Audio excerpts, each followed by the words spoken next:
Yeah, so the gas tax has inflated Pennsylvania gas prices across the state. And as a result of this gas tax, we're supposed to have bridges and roads fixed according to the 2013 bill legislation that was passed. And it didn't do that because 40% of that is siphoned off. So one way we need to address this here is the gas tax money needs to go to actually repairing roads and bridges, not siphoned off for other purposes. And as I said, only 60% of that is going where it needs to go.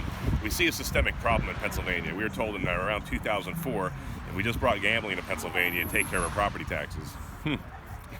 Not really working out so well. They're as high as they've ever been, and people are suffering as a result.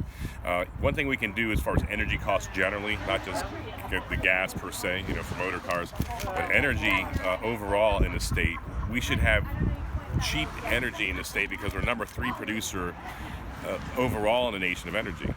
And we're number 2 in natural gas, and we're number 3 in coal.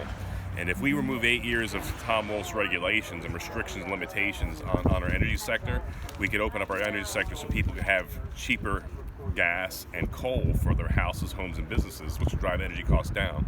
On day 1 of my administration, this is all answering your question.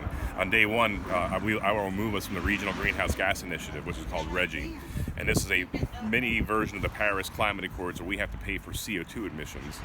As an energy-producing state, we have to pay for CO2 emissions. We're the only state of the 12 members of this regional compact that actually produces energy. And it's going to drive up our costs by 30% this year. That's another $461 million in taxes, in costs and fees for people. And the $2 billion we estimate on the Republican side over 2 years. So on day 1, I'm taking this out of RGGI. How can I do that with an executive order?